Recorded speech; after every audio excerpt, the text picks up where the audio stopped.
آزاد digital سے میں ہوں آپ کے ساتھ ظاہر محمود۔ ناظرین، افغان مہاجرین کا جو معاملہ ہے وہ روز بروز سنگین تر ہوتا جا رہا ہے۔ افغان مہاجرین کس طرح پاکستان میں مختلف وارداتوں میں ملوث ہیں اور کس طرح وہ اپنی شناخت کو چھپانے کے لیے یا پاکستانی شناخت حاصل کرنے کے لیے پاکستانیوں کو ایکسپلائٹ کر رہے ہیں، وہ اپنا شناختی کارڈ بنوانے کے لیے یا فیملی کارڈ میں جو ہے وہ اپنے آپ کو شامل کروانے کے لیے کچھ لالچ دیتے ہیں، چند روپوں کا، چند ڈالرز کا، اور پاکستانی جب اس لالچ کا شکار ہوتے ہیں تو بعد میں ان کو کن مسائل کا سامنا کرنا پڑتا ہے۔ اور یہ جو افغان مہاجرین جن کے بارے میں بہت ساری کیس سٹڈیز پہلے بھی آ چکی ہیں کہ وہ یہاں پر مختلف قسم کے جو معاملات ہیں، جو سیکیورٹی کے مسائل ہیں، ان میں وہ لوگ انوالو ہیں، وہ کس طرح یہاں پہ واردات ڈالتے ہیں اور پھر اپنے ملک جو ہے وہ واپس بآسانی آ جا سکتے ہیں۔ اس سب پر گفتگو کرنے کے لیے ہمارے ساتھ موجود ہیں نامور وکیل ایڈی ڈار صاحب، جو ہائی کورٹ میں پریکٹس کرتے ہیں، اور بہت سارے کلائنٹس ان کے افغان مہاجرین بھی ہیں اور بہت سارے کلائنٹس ان کے ایسے پاکستانی بھی ہیں جو افغان مہاجرین کا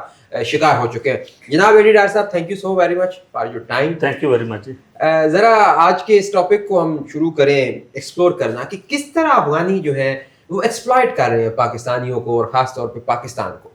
ایک تو جتنی بھی آپ کی یہاں خاص طور پہ اسلام آباد کے اندر چوری اور ڈکیٹی کی وارداتیں ہوتی ہیں، اور بالخصوص ڈکیٹی ود مرڈر یا ڈکیٹی ود ریپ، جو بہت بڑے سیریس اوفینسز ہیں، ان کے جب تانے بانے ملائے جاتے ہیں تو سب سے زیادہ اس میں افغان مہاجرین کرمنل شامل ہوتے ہیں۔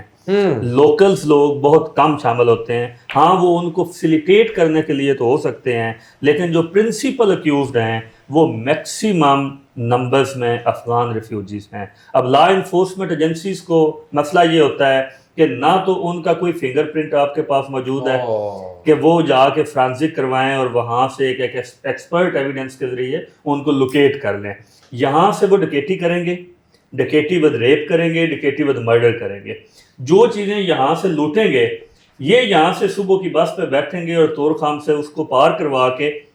2 دن بعد واپس آ جائیں گے اور اگلے دن پھر اس کا شکار کر لیں گے، نئی واردات کریں گے، نئی واردات کر لیں گے۔ روپیہ بھی 600 لگے گا، روپیہ بھی 600 لگے گا، یعنی اتنی زیادہ انویسٹمنٹ بھی نہیں کرنی پڑے گی۔ اس کے علاوہ آپ کے پاس جتنا سمگلنگ ہے، وہ سمگلنگ بزنس میں ہو کہ آپ کپڑا سمگل کر رہے ہیں، آپ الیکٹرانک سمگل کر رہے ہیں، آپ وہاں سے اسلحہ ویپنز سمگل کر رہے ہیں، ان تمام کے پیچھے بھی جو میکسیمم ہاتھ ہوتا ہے وہ افغان ریفیوجیز کا ہی ہوتا ہے۔ یہاں سے لوکل لوگوں کی وہ تھوڑی سی مدد حاصل کر لیتے ہیں، ادروائز سارے کا سارا کام اور دھندا یہ جو ہے وہ ان کے ہی حکم اور ان کی یہ شیر بات سے چل رہا ہے یہاں پہ۔ اچھا، کہیں ایسا تو نہیں ہے کہ یہ کرائے پہ ہمیں سستے داموں مل جاتے؟ لائک مثال کے طور پہ مجھے اگر کسی کو اغوا کروانا، نعوذ باللہ، تو میں کسی افغانی کو ہائر کر لوں، کیونکہ اس کے ریکارڈز نہیں ہیں، اس کے ڈی این اے بھی ہمارے پاس ریکارڈ نہیں ہے، تھمز امپریشنز بھی نہیں ہے، تو کہیں ایسا بھی تو نہیں ہوتا کہ یہ لوگ کرائے کے طور پر بھی زیادہ استعمال؟ بالکل ہوتے ہیں۔ آپ اگر یہاں لوکل پولیس کے ساتھ اٹریکشن کریں اپنا اور ان سے پوچھیں اور آپ ڈیٹا نکالیں ایف آئی آرز کا کہ جتنی بھی یہاں پہ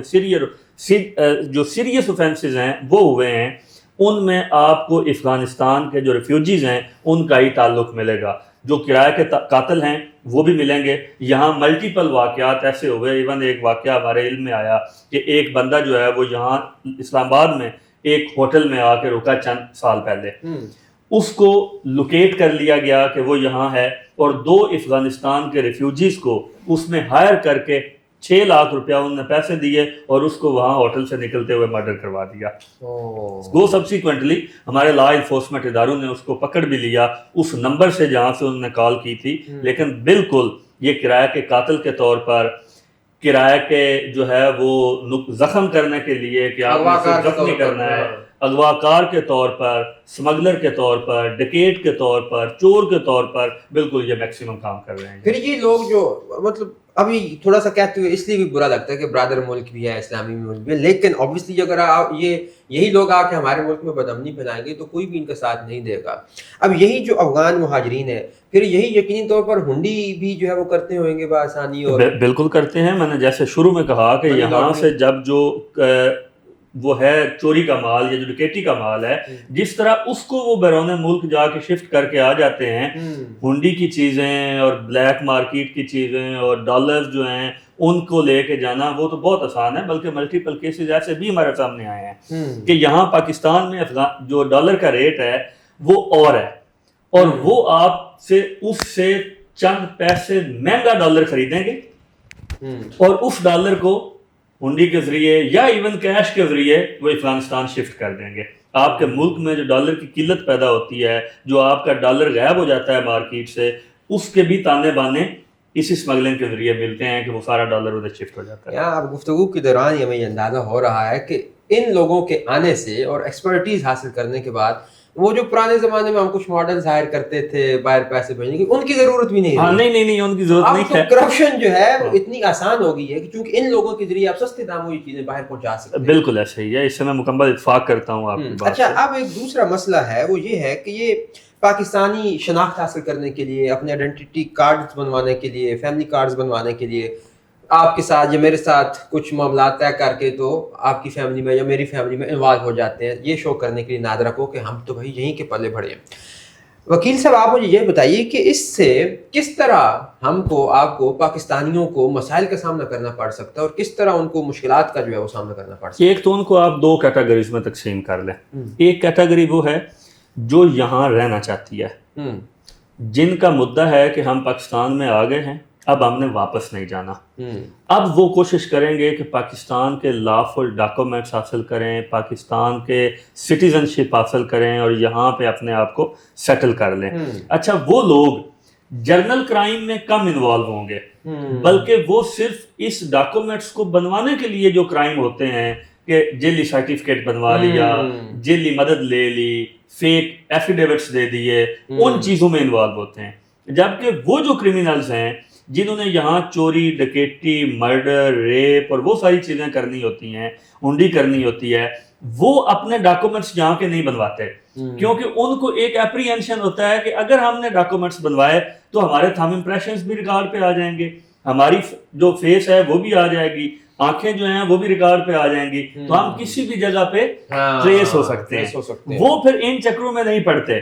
ان کا مدعا یہ ہے کہ آپ بغیر کسی ڈاکومنٹ کے, بغیر لافل شناخت کے, ایک ڈمی کے طور پہ آپ اس ملک میں رہیں. وہ تو اپنا نام بھی چینج کرتے رہتے ہیں, یہاں آپ کے سامنے اور نام ہوگا, دوسرے شہر میں جائیں گے اور نام رکھ لیں گے,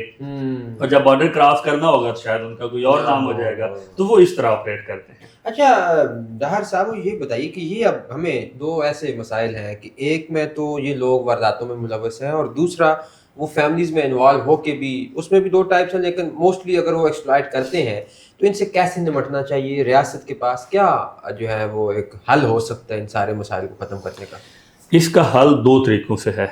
ایک جو عوام نے کرنا ہے اور دوسرا جو سرکار نے کرنا ہے. عوام کے کرنے والا حل یہ ہے کہ وہ اپنے ارد گرد موجود تمام ریفیوجیز کو, تمام انلیگلی سیٹلڈ لوگوں کو ایڈینٹیفائی کریں, ان کا ڈیٹا سرکار کو پرووائڈ کریں, اور خود بھی کوشش کریں کہ ان کو کسی بھی جرم میں ان کی مدد نہ کریں. ان کی اگر کوئی مشکوک حرکت دیکھیں تو وہ بھی سرکار کو رپورٹ کریں. دوسرا کام ہے سرکار کے کرنے والا, سرکار کو سب سے پہلے ملک میں موجود تمام لوگوں کو, وہ پاکستانی ہوں, وہ افغان ریفیوجیز ہوں, وہ کسی اور ملک سے آئے ہوئے لوگ ہوں لافل ویزا پہ اور یہاں پہ اوور اسٹے کر کے کرمنل ایکٹیویٹیز میں وہ انوالو ہوں,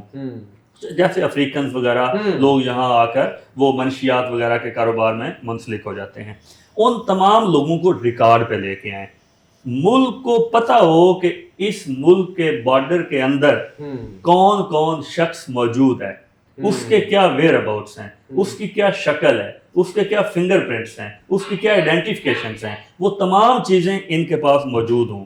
جب موجود ہو جائیں گی, ڈیٹا سارا ہو جائے گا, پھر آپ نے اس کو ڈیفرینشیٹ کرنا ہے کہ جی اس کو تو ہم نے رکھنا ہے اور یہ بندہ ہمیں بارے میں نہیں ہے, یہ یہاں بدامنی پھیلا رہا ہے, یہ یہاں پہ دہشت گردی پھیلا رہا ہے, یہ یہاں پہ قتل و غارت پھیلا رہا ہے, یہ یہاں پہ جرائم کو پروموٹ کر رہا ہے, یہ یہاں پہ اکانومی کو نقصان پہنچا رہا ہے. ان چیزوں کو آئیڈینٹیفائی کر کے اس کو آپ کو ریسپیکٹ فلی یہاں سے اٹھا کے اس کے آباء و اجداد کے پاس اس کی جو جگہ ہے وہاں رکھ آئیں، پھینک دیں، چھوڑ آئیں، وہ آپ کے گھر۔ Thank you so very much doctor صاحب، بڑی مفید گفتگو رہی اور ہمیں ایکسپلور کرنے کا موقع ملا کہ کس طرح افغان مہاجرین جو ہے وہ ہمارے لیے مسائل کا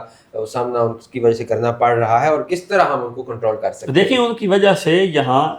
جو اپرچونٹیز ہیں وہ کم ہو رہی ہیں۔ آپ نے تو کہا کہ اتنے ہزار جو ہیں وہ افغانی آئے، لیکن یہاں آ کے جو انہوں نے 20 بچے پیدا کیے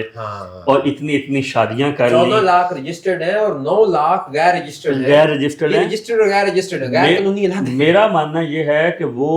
9 اور 14 کے فگر سے بہت اوپر چلے گئے، کیونکہ جو تعداد ان کی یہاں شرح پیدائش ہے اس کے حساب سے وہ بہت اوپر چلے گئے، اور آپ کو ان کو دیکھتے ہیں ہر جگہ پہ،